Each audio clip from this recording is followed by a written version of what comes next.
Hello बच्चों, let's read the question. Question says find the eccentricity, center, vertices, foci, minor axis, major axis, directrix in the later sectum of the ellipse. 25x square plus 9y square minus 150x minus 90y plus 225 equal to 0. Solve करते हैं question को. इस question के लिए जो की concept है वो देख लेते हैं यहाँ पर हम. अगर हमें क्या दिया हुआ है, देखो इक्वेशन ऑफ इलिप्स हमें गिवन है. Equation of ellipse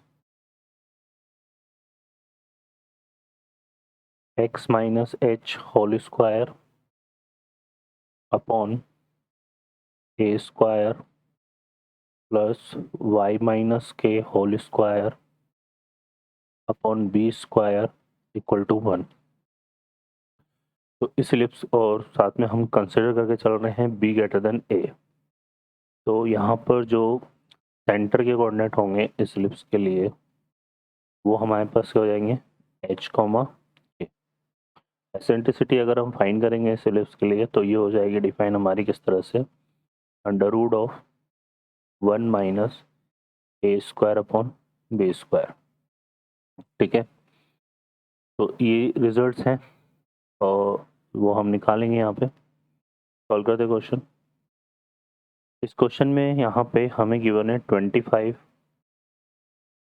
x square plus 9y square 150x minus 90y plus 225 equal to 0.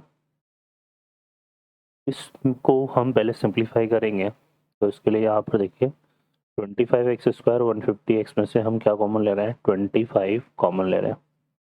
तो ये एक्स स्क्वायर माइनस 6x हो जाएगा. ठीक है, और इसको कंप्लीट स्क्वायर बनाने के लिए इसमें हमें 6 के हाफ का स्क्वायर ऐड करना पड़ेगा, मतलब 3 का स्क्वायर. तो यहाँ 9 ऐड करना पड़ेगा. ठीक है, फर्दर यहाँ से देखेंगे तो इसमें से और इसमें से अगर देखेंगे तो यहाँ से क्या कॉमन आएगा, 9. ये हो गया वाई स्क्वायर माइनस 10y. और यहाँ 10 का हाफ कितना होता है, 5. 5 का स्क्वायर कितना हो गया, 25 हमें ऐड करना पड़ेगा कंप्लीट स्क्वायर बनाने के लिए. 225 को अगर हम इस तरफ लेके आएंगे तो ये हो जाएगा माइनस 225. अब देखो हमने इधर यहाँ 9 ऐड किया था और 25 इंटू 9 225 होता है. तो 225 बैलेंस करने के लिए इधर ऐड करना पड़ेगा. और यहाँ तक इतना, यहाँ पर हमारे पास 25 इंटू 9, तो फिर एक 225 और ऐड होगा. तो इससे ये तो कैंसिल हो गया.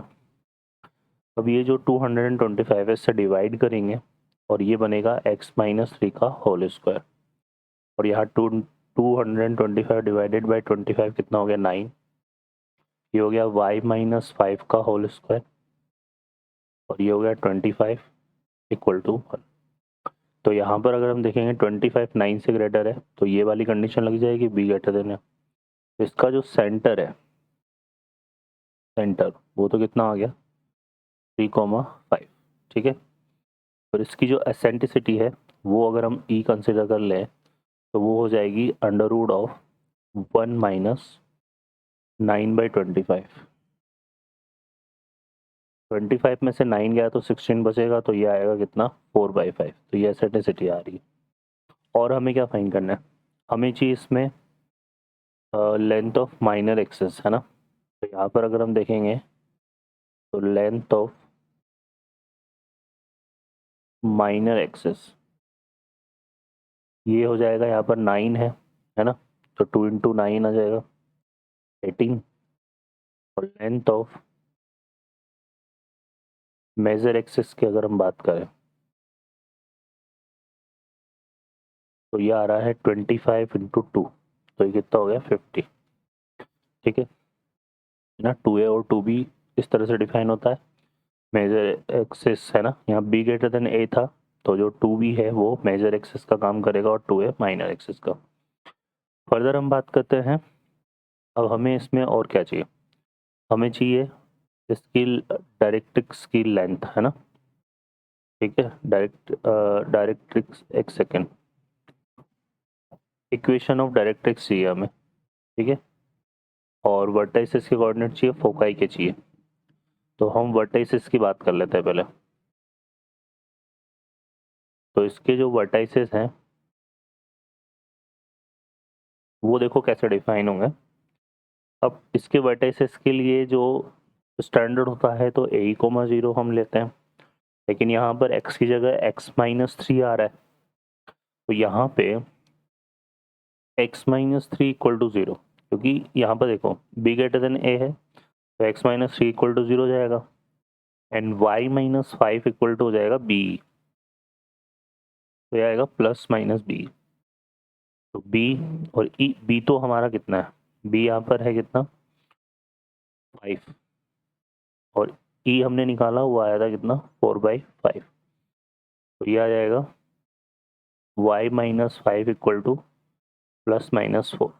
ठीक है, तो यहाँ से x कोऑर्डिनेट तो 3 बना, अगर हम यहाँ +4 लेते हैं तो y इक्वल टू कितना आएगा 9, तो एक तो हो गया 3,9, और एक आ जाएगा यहाँ से, अगर -4 लेते हैं तो -4 + 5 हो जाएगा, तो ये आ जाएगा 3,1। ठीक है, तो ये वर्टाइसेस के कोऑर्डिनेट हमारे पास आ रहे हैं।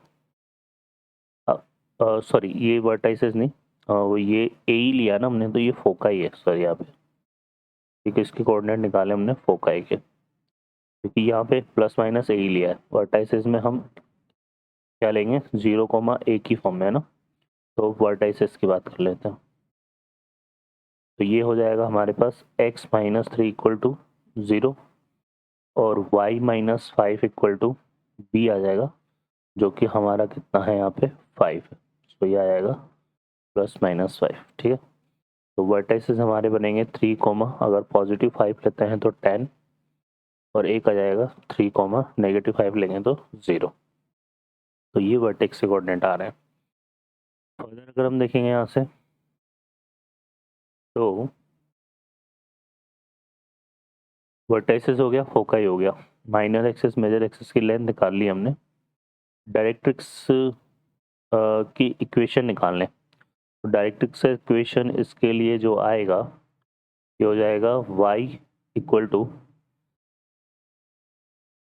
±b/e, तो b यहाँ पर हमारे पास कितना है 5 और e कितना है 4/5, तो y इक्वल टू आ जाएगा ±25/4। ये क्या आ गया इक्वेशन। अच्छा, y की जगह हमारे पास यहाँ पे था y-5 है ना, तो वो हमें लेना पड़ेगा। ठीक है, तो इसको हम सॉल्व करेंगे, तो y इक्वल टू, अगर हम यहाँ पे पॉजिटिव लेते हैं तो ये 5 + 25/4 मतलब 45/4 आएगा, ये 45/4, और अगर हम नेगेटिव लेते हैं तो ये 20 माइनस आ जाएगा, तो माइनस का कितना आएगा 5/4। ठीक है, तो ये हमारे पास हो जाएगी इक्वेशन ऑफ डायरेक्ट्रिक्स। ठीक है, डायरेक्ट्रिक्स। फर्दर जो है यहाँ पर आते हैं लेंथ ऑफ लेटर सेक्टम की बात करनी है। तो लेंथ ऑफ लेटर सेक्टम की अगर हम बात करें तो ये फॉर्मूला इसके लिए आता है 2a² होगा यहाँ पे, क्योंकि b ग्रेटर है। तो a की जो वैल्यू है वो 9 है, a² की वैल्यू सॉरी 9 है, तो ये आएगा 2 × 9 और b की वैल्यू 5, तो ये आएगा कितना 18/5। तो ये लेंथ ऑफ लेटर सेक्टम। तो लेंथ ऑफ लेटर सेक्टम हमारे पास ये हो गया, डायरेक्ट्रिक्स का इक्वेशन आ गया। ठीक है, ये वर्टाइसेस के कोऑर्डिनेट हो गए, फोकाई के कोऑर्डिनेट हो गए, लेंथ ऑफ मेजर एक्सिस और माइनर एक्सिस हो गई। ठीक है, तो यही सारी चीज़ें हमें यहाँ पे फाइंड आउट करनी थी। ओके बच्चों, I hope you understand well, best of luck, thank you.